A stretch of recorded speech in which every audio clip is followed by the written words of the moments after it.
Hello and welcome back to the Quiet Light Podcast. I'm Pat Yates, sitting in for Joe Valley. We have a fun conversation for you today. It's amazing being from an ecom background, how much I like to hear about new things and companies and what they do. Talk to a lot of marketing agencies, digital agencies, people that help you grow your business. But this conversation today is really kind of actionable from only two standpoints. Sometimes you talk to marketing agents to do 20 things, pretty good. Some of them do them great, but this company is trying to do two things really well for your business. So today we're going to talk to Nikita Vakhrushev, and I know I butchered his name like 9 times before I started. So hopefully I got that one right. And he's with ASPEKT agency, and they concentrate only on SMS and email marketing. So utilize your Klaviyo and do that. Our guest himself is just so smart at this, because when I was listening to him, I realized that there are little nuances that can make a huge difference in revenue. And even if you're sending 4 or 5 emails a month, if you get $800, $900, $1,000 extra on each one just because of their knowledge, you're more than paying for the service and actually creating engagement and long-term customer value. Nikita spent 6 years immersed in the digital marketing world, started his own e-com brand, quickly pivoting to an agency model. He's now worked with over 100 D2C brands, having the knowledge behind all marketing channels, but sticking with email as his bread and butter. Nikita has a unique perspective on how to get the most out of a brand's retention channels. This is a really interesting conversation, because if you have an opportunity that you want to grow your email marketing or your SMS, they do a free audit of your Klaviyo. They will look at it and give you actionable tips. If nothing else, it's giving you great information that can help you grow the business. I am so excited to hear about this today with Nikita, so let's get right to it. Nikita, welcome to the Quiet Light Podcast. It's great to have you here today. It's a pleasure. Big fan of the podcast, and it's a dream come true to actually be on and be chatting with you today. All things email and SMS. Well, it's a shame I don't get to do autograph sessions after this, because it's really amazing podcast. No, I'm kidding. It's really great to have you in. I'll tell you what, I'm so excited about this conversation today, really from 2 aspects. No, ASPEKT. There's another play on words right there. So ASPEKT is the company. So I'm so interested in this because SMS is becoming so big, and some people either love it or absolutely hate it. And other people from email marketing, this is really what you specialize in. Like, I talk to a lot of agencies that do tons of things and they don't really hone in. But I know today we want to talk a little bit about SMS as well as email marketing. So maybe you could tell the listeners a little bit about your whole company, sort of a 30,000 foot view. Give us an idea of what all you do at ASPEKT. Well, you actually brushed up on that. Like, every agency does everything. We actually used to be one of those agencies. We used to do Facebook ads, landing pages, CRO, you name the service, we did it. I was just a yes man. And it got to a point where we were trying to manage like 8 to 10 different clients with 5 different services each client. And I simply got burnt out. The business was bloated. All my employees were burnt out. And about 2 years ago, I was like, we need to make a pivot, because this is not sustainable whatsoever. Like, the more clients we got, the more money we were burning, not only on payroll, software, and just keeping up with it. So we pivoted into email and SMS, mainly because it was just one of those services that we were really crushing it at. We had great designs, and I knew that we were able to like actually sustain the agency with that service. So about 2 years ago, we pivoted into that. And since then, we were able to dig so deep into that specific like retention channel that we were able to get so many great wins for our clients. Like just recently, we were able to generate our client we were able to take them from 0 to 20K a month in email and SMS revenue, purely because of the systems that we set up. So that's all we do. We only work with e-com brands, and we only handle their email and SMS, purely because that's what we're good at. Okay. So tell me a little bit about the people that might hire you. I know you basically do e-com, but are you always, let's say someone out there is a solopreneur and they just run their own business. Is there a certain level you have to get to work with your agency, or do you work with smaller companies? What do the people have to be like that you work with? Yeah. So before, actually a few weeks ago, it used to be just all e-com businesses that are doing at least 60K a month in revenue. Mainly because they're at that revenue range where they can afford to work with us, but also that's where they're going to see the biggest gains. Because there's been countless of times where we started at 60K, and pretty much by month 2 or 3, they're at like 80, 90, 100K purely with that email boost, giving them more cash flow so they can dump more into ads. But now I've actually been toying around with working with like solopreneurs, local businesses, and trying to offer a more accessible product, a low ticket offer that still takes care of the entire fulfillment for them, like doing all the email designs, sending out all the messages on their behalf, but something that's more affordable for them and something that is less hands-on for ourselves, but it's still a really, really quality product. That's really amazing. So when you're dealing with these clients, like you just mentioned one, so let's kind of dive into one you just talked about. You said you had one that went from 0 to 20,000, which obviously that means they weren't doing any email marketing. So there's going to be growth there. But when clients come into you, would you rather them not have a predetermined idea about what they've done in the past so you can sort of take that path? Or do you like that they have some experience and say email? Let's stick with email marketing first. Do you like that they've done that before and you can improve on it? Or do you want to start fresh with a whole new approach? So just if it was like an ideal world, I would love to have 10, 15, 20 clients that have no idea that email marketing is so powerful. Because, when you report to them like, hey, we made you like an extra 5K this month, their eyes light up and all that. But that's not ideal. And it's a very rare case. We've only had over the last year, out of the 20 clients that we've worked with, we've only had, I think 3 or 4 of those that came on that were just not doing anything, but they were sitting on a big list. So we were just able to take advantage of that list and run with it, implement our strategies, and see that initial huge spike in revenue. But that would be ideal. But we also work with clients that have worked with agencies in the past, and maybe the agencies that they were working with, the strategies were just not good, or maybe the content was bad or the designs were bad. So any time a client has their email marketing set up, like they at least know what it is, they know that it's powerful, but they feel like they're not getting the most out of it, that is our ideal client, because that's where we can come in and implement everything that we do and give them those big gains and generate them more revenue month over month. That's amazing. So tell me a little bit about the process. So let's say someone comes in on email marketing. We'll stick with that at first, and we'll talk about SMS a little bit. I mean, do you do a lot of A/B testing? Do you split test? How do you all arrive at the way that you need to market? Because I'm sure that entrepreneurs come in with a predetermined idea, like my customer's this, and this is how we sell, but they may not really understand it. So how do you go about breaking down maybe their predetermined ideas of what their market is, so maybe they can expand it and grow their business? Yeah, so there's a few things that we do as soon as we onboard the client. First off, we try to onboard them as quick as possible. I'm sure you've dealt with this in your e-com business, where it's we'll onboard you. Like the first month is purely onboarding. It's like, no, we're not doing that. It's 5 business days after the sales call is closed, you paid the invoice. We actually, after those 5 business days, we send you out that first batch of emails to review. We're on top of it. After that, we try to handle the pop-up first, meaning we try to optimize the pop-up or the form submission that you have on your website, so that way we get way more subscribers per every 100 visitors. That's number one. The more subscribers you have, the more you can monetize those subscribers. Number 2, we do a very comprehensive audit of the exact emails that need to be implemented. A lot of the times, if anything, most of the time, the clients that come on, they don't have a solid foundation on their flows and automations, which are pretty much 50 to 60% of your email revenue. So those automated messages of abandoned cart, the welcome series, the post-purchase flow, all of those are very important to generate that big chunk of revenue. So that is the secondary focus that we typically work on. And then third, we work on sending out more campaigns to your list, and cleaning up the deliverability side. So that way more people are actually getting the email into their inbox.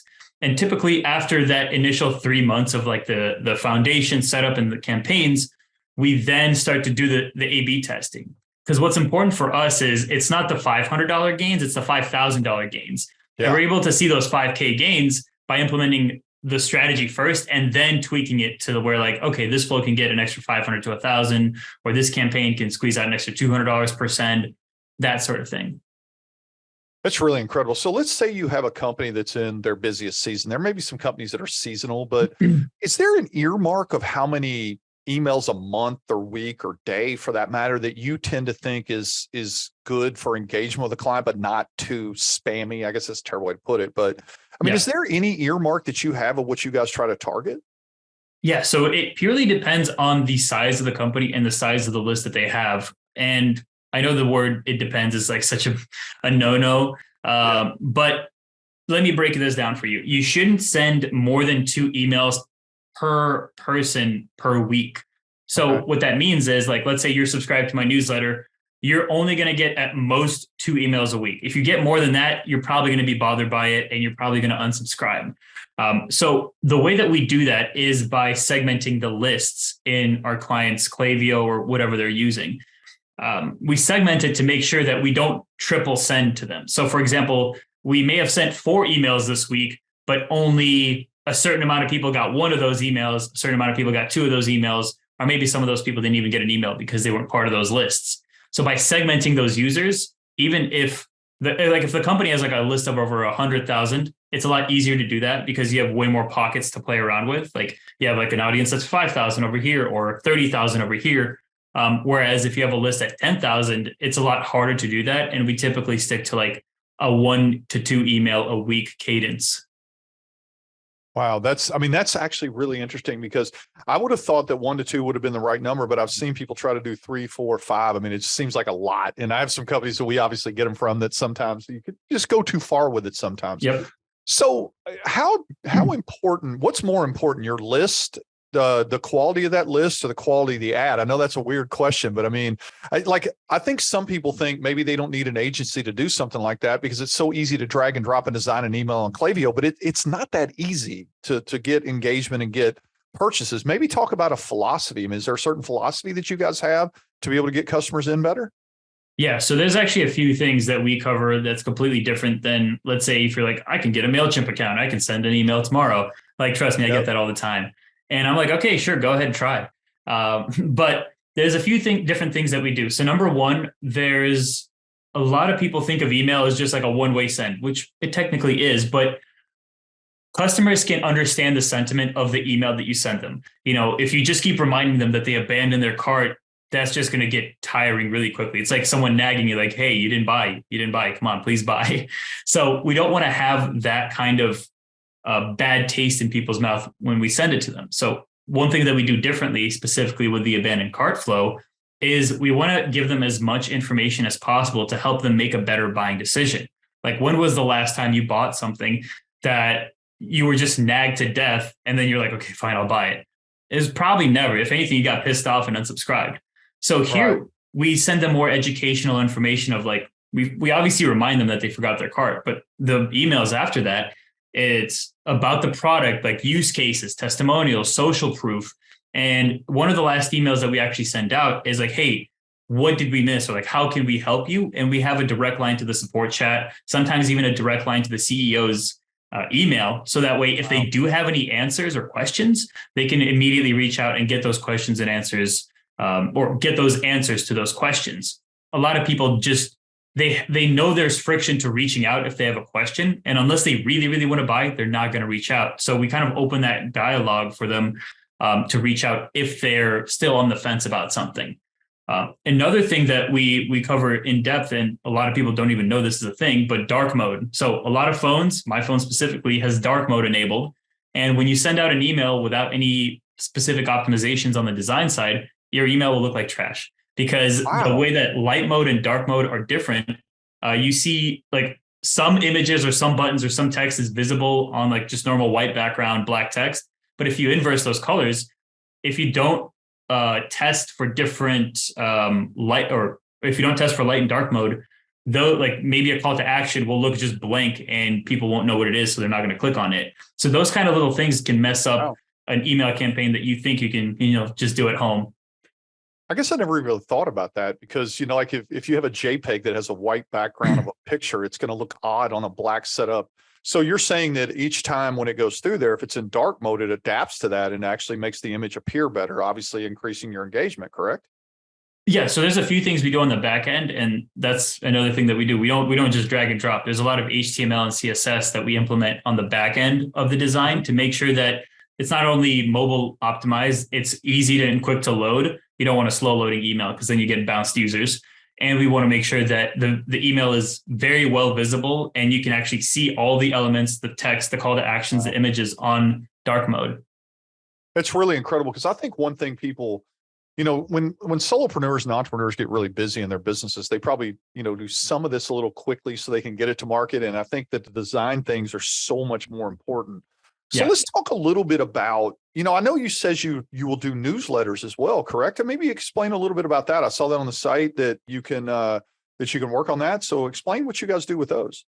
Yeah. So with the newsletters, it's more so on a consultative basis. I'd say we've helped a few newsletter, like some are in the real estate, some in the finance niche. It's more so just a direct one-on-one consultation with me to help them with their best practices.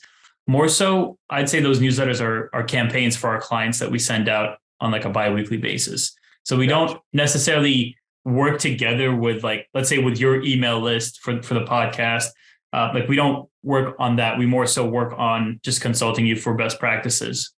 Yeah, that makes sense. So let's turn the page a little bit to SMS. This is because it's growing every year. People, I think there's a lot of stigma to it because people don't like, getting text messages. I especially, if anyone calls my phone, I don't know what they're doing anymore. It's like, why are you calling me? Do people talk anymore? It's kind of like they're on Zoom. So tell me a little bit about maybe how SMS has come into the market and grown, because I see it getting more prevalent, a lot more people using it, but some people that are just sort of like weirdly against it because they don't want to be in their customer's face. Tell me about how that side moves. I'd say the mostly the business owners that are in the e-com space are like go on the SMS side because they want to take advantage of that channel before it gets regulated. For instance, just like there's like spam filters on email, you don't want the same thing. Like I'm sure you've gotten like a ton of spam text messages where that's like, why is this even in my inbox? How'd they get my number? Right. So there might be more regulations like to come because more and more services are using text to like communicate with their customers. So a lot of them are very on top of it. It's mostly the businesses that are like, oh, we're fine. We don't really need to do that. I don't want to bother my customers. Or maybe when they have an older customer demographic, that's when they're a little hesitant to join SMS. I'd say the big thing is just test it out. Like typically we see with brands that are below $150 average order value do really, really well because there's a lot of impulse buying with like an SMS message. It's like, oh, wow, discount. Cool. I really wanted to buy a hoodie from them last week. Let me just go ahead and buy, because they have a discount. But if it's an average order value of above 150, that's usually for most people, that's a conversation you want to have with your wife or husband where it's like, I don't know if I can impulse spend, $700 on a cold plunge tub. So it's like a little tough to sell that over SMS. And I'd say SMS is more of a follow-up channel if someone abandoned their cart or something like that. It definitely gives you responses. Like see a lot of tracking go that way. So you can actually market back a little bit that way. It's really amazing because when people come in and try to get a philosophy on SMS, same question, how often do you try to engage with customers? I mean, is it probably on a smaller rotation than twice a week, correct? So what would the earmark be that you guys would like to see with that? 2 to 4 times a month at most. Typically more so 4 to 6 times per month if it's like Black Friday, Cyber Monday, or if it's like 4th of July weekend, or if it's like a big holiday that has to do with your specific niche, like Mother's Day is a big one or Valentine's Day is a big one. When you have those big days, you want to let as many people know as possible. But on an off-season month or like a normal given month, you'd want to go with 2 to 4 messages a month. And we can talk a little bit more about the philosophy on SMS here as well, because a lot of people think that, oh, it's just another channel to mass blast, like about our discounts or sales or whatever. That's true. You can use it in that regard. But at the same time, a lot of brands get SMS wrong because they think it's just a shorter version of email. It's not. It is a lot more personality that goes into it, because when you really think about it, your phone is it's like the most coveted thing that you own aside from, like, I don't know if you like your computer more, but like it's the most like ideal technology to have. And it's like your most personal thing. It has all your information. It has all your contacts. It has everything you need. So when you just send a message to someone that's like very basic, very plain, and it's like, get 10% off at, I don't know, soapstore.com, people are going to be less turned off unless they're in that buying stage. So one thing that we do completely differently with our SMS is number one, we add an image with every single SMS that we send. And that image it has clear call to actions, clear discounts, and clear information about the promo. Because a lot of people, like even maybe you, for example, if you scroll through Instagram or Twitter or whatever, you look at the image first and then you look at the text. So that's number one thing that we do is like, we want to make sure that they see that image. And number two, they can quickly identify what what brand is sending to them based off that image. So we want to make sure that image uses using like brand colors, brand fonts, so you can quickly identify like, oh, Nike sending me a text message, like, or like Apple is sending me a text message, instead of like, because you're gonna get like a random number with like 3 different digits, and it's like, who's this number texting me? You open the message, it's like, okay, it's this company that I subscribe to. And the other thing is we personalize all of our text messages. We try to get the first name of every single person that's subscribed to our SMS list. So that way we can open like, hey, Pat, we got a great sale going on our like keyboards this week. So that's going to likely lead to a higher open rate, because, you know, you love your name. And when you see your name, you're like, I'm going to click that. So we try to do all of those different things, among other things, to maximize SMS. That's really incredible. I mean, I think I get fascinated about this. So you said that you'd like to do a couple of emails a week typically, but then, you know, maybe SMS is about half that time. Do you try to then come up with a philosophy that maybe on the 15th and 30th, I'm just making this up, that you do an email that has a branded campaign and maybe the text message matches that? But are they independent? Do you try to mirror those promotions at the same times, or do you come up with something different so it feels more special to be on the text list, for instance? I mean, you can do things a little bit differently. I've seen it work very well, but for the most part with our clients, we pretty much have the same exact strategy. Like, for example, if we're launching a big Black Friday, Cyber Monday sale, like, it's going out to the full email list, it's going out to the full SMS list. Everyone is getting to know about it. It's the same angle of the message. It's just a different form, and it's a little bit more personalized on the SMS rather than what most agencies or most e-com founders do. Well, that makes a lot of sense. You know, one thing I think about in this, I talk to a lot of entrepreneurs at Quiet Light that come in and talk about being a solopreneur, having to cut back maybe if they're having a little tough time in a year, and maybe they don't have the marketing collateral and the time to put into doing this. Is it easy to come in and work with ASPEKT and you guys and be able to say, I want to do my 6-month plan now. I want to get the assets done. I want to set the campaigns.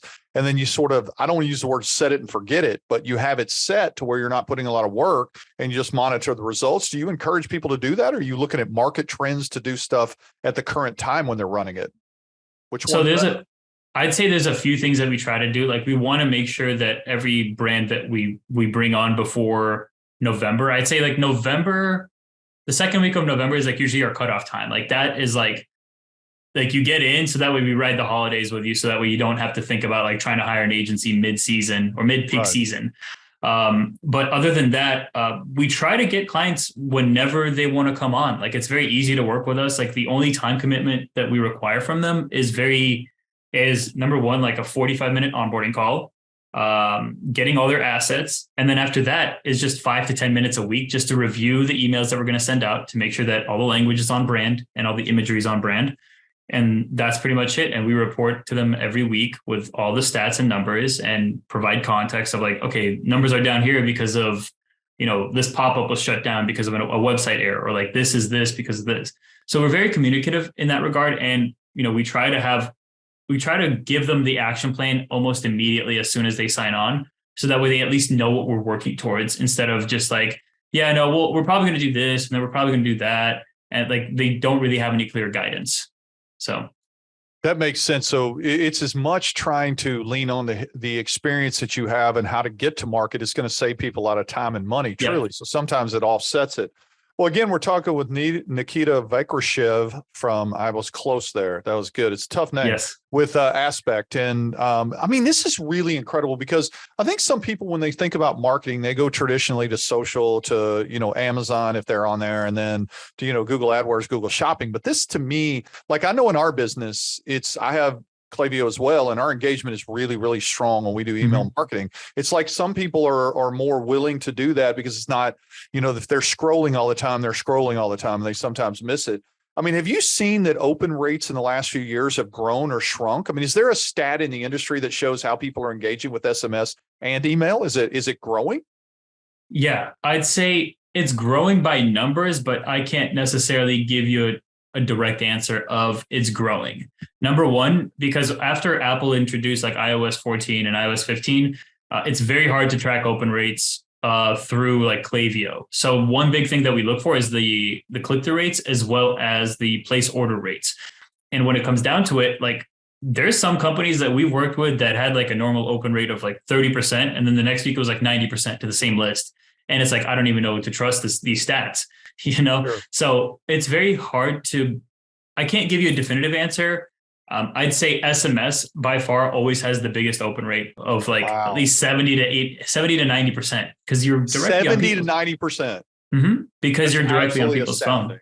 Yeah. I would have guessed anywhere 50% south of that. It's hard to believe it's amazing. So that just tells people, if you have an e-com business, you're out there trying to engage with their customers, you need to get with ASPEKT and talk to Nikita about getting, this SMS going, because that's really incredible open rate. I mean, the fact that you can get that many customers in there, it's worth its weight in gold. So let me ask this: when you're trying to put together a campaign, let's say that someone has a budget, should they concentrate on one or the other? Or do you feel that you mix that budget because the consistency of both of them will grow it, or is it one is better than the other, or does it depend on the business? It depends on the business, but for the most part, we try to implement emails first, because that is the foundation of your business for the most part. That is the most direct way that you can communicate aside from SMS. And then typically, once we have all the foundation set up for most brands' automations, we then move on to SMS and trying that out. Unless they've already had an agency in the past that maybe they're not happy with them and they moved on and they want to work with us and they already have SMS running, we can then easily integrate it into that same exact process. For the most part, if they just starting out with email, we just lock down email first as a revenue channel and then move on to SMS. And you got to think about it from like a business person's perspective. They're already paying us for email. It's like, do they want to pay even more for SMS if we haven't even started on anything on email side? So for them, it's like, okay, let's get a return on email first, and then let's reinvest that into the SMS side. So you try to crawl before you can walk and let you guys see the results that you guys have. And obviously you're retaining customers. You got some big customers. So obviously that's working. Can you tell us, maybe, I'm sure the listeners out there, and you don't have to get specific on the actual dollar amount, but how do you do your billing? How does someone work with you at ASPEKT? I mean, tell us how that works. Yeah, good question. So we have, so the local side and like the more like solopreneur side, that's still a work in progress. So if you have a question, just contact me and I can help break that down. But for the e-com side, it's very standardized, I'd say. We have a set of base services that we cover. So number one, that covers the pop-up setup and optimization, segmentation, A/B testing, reporting, as well as doing all the strategy, copy, design, and setup. So we do all of those different things under base services. And then what we do is we charge per number of emails that we do that month.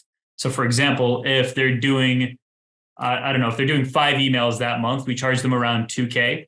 If they're doing 10 emails that month, we charge them around $4,000.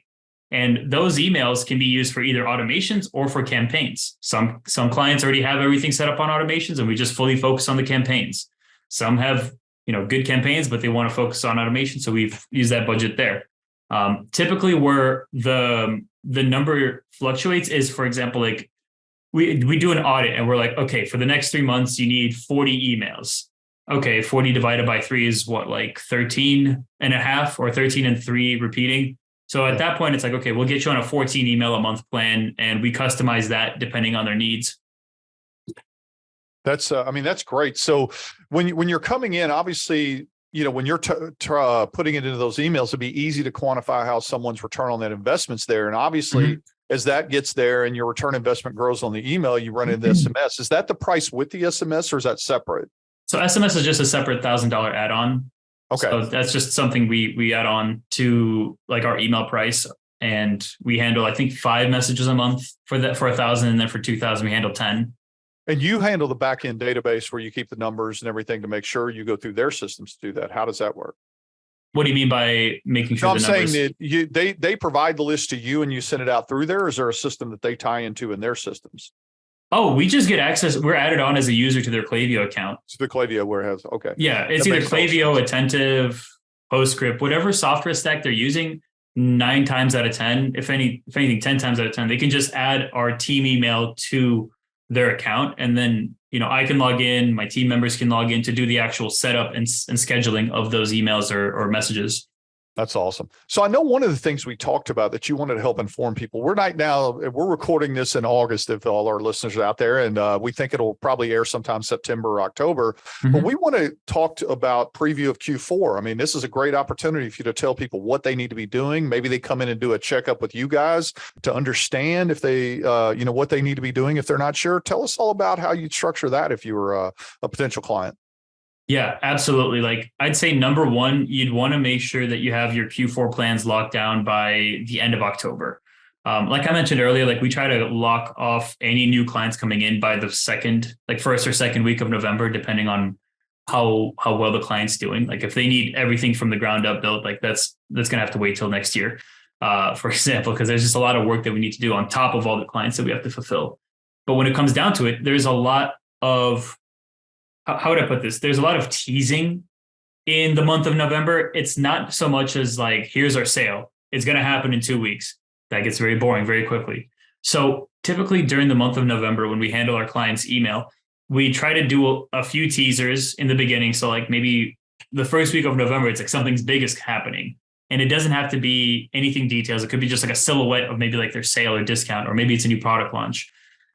Then slowly towards like, I think the second week is when you get into like Veterans Day territory. That's when we start to do like another push. And maybe this time it's both email and SMS.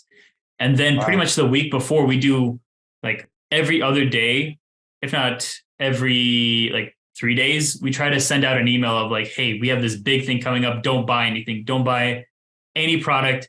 You're going to have to wait till next week because that's when our biggest discounts of the year is happening. And then the week of, we then basically push everything like either the day before Thanksgiving, either Thanksgiving midnight or Black Friday, depending on the client and how they want to do their promos. We then push heavy on the sales, the discounts. We send emails sometimes like 3 times a day, one in the morning to get the morning crowd, one in the afternoon for all those people that ate too much turkey, and one at night, just to like make sure that all of our times are covered. And the people that wake up from their naps at 7 o'clock. I know those people. That's me. Yeah, exactly. So you'll probably get an email from us. And then Cyber Monday, we do that thing all over again. We tease Cyber Monday on actually Saturday after Black Friday. And then, Cyber Monday comes out, send out another batch of emails in the morning time and then in the afternoon. And I think we give them like a last chance on that following Wednesday, like the 2 days after Cyber Monday is like, hey, last chance of our biggest discounts, get in now. And then after that, we just close it off. We sometimes do like hey, we're extending our sale, but that's a very cheap shot that we try to avoid because you just lose customer trust with that one. It's like, oh man, I already bought, but I didn't know the discount was for another 3 days because you arbitrarily put down like this timer. So after we send out like that last chance, that's when like we send it out and maybe like send a thank you out afterward, like thank you for participating at like our Black Friday this year or something like that. That's really good because, especially I think people don't look hard enough at if you raise your engagement 1% on your email in the holiday season, what a huge difference that can make in revenue. I think going in and making sure that all your I's are dotted and T's are crossed in this kind of segment is really, really important. So, I mean, is there anything else? So obviously ASPEKT does a ton of things that helps your business email and SMS. We touched on a lot of that. Is there anything else you think we haven't touched on that the people out there, the listeners want to know about ASPEKT? I'd say not necessarily about us, but I kind of wanted to touch on one little thing for Black Friday, Cyber Monday. Sure. So a lot of e-com brands misconstrue that like, okay, we're going to have a killer month, or like, think about it like this. Every other e-com brand is advertising during Black Friday, Cyber Monday. It's going to get really expensive for you to reach those same exact people that you were trying to reach in September. So build your email list as early as possible. So that way you have as many people to directly email at like during those times. And you can take advantage of your email list and get as much sales as possible through this direct channel rather than paying Zuck for his Facebook ad placement. But to answer your question for what ASPEKT does, so the main thing is just email and SMS. We do some consultation here and there, mainly myself. We do provide audits. So, for example, if someone needs a comprehensive audit, we do provide a free audit that you can just go to our website and click free audit at the top and you can just sign up and we'll get that taken care of for you.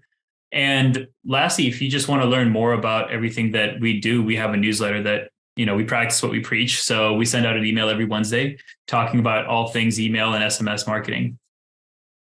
That's really incredible. I mean, for the listeners out there, sometimes when you get to agencies that do 8 or 10 things, they do 8 or 10 things very average. I've seen that, but there's some that pull it off well.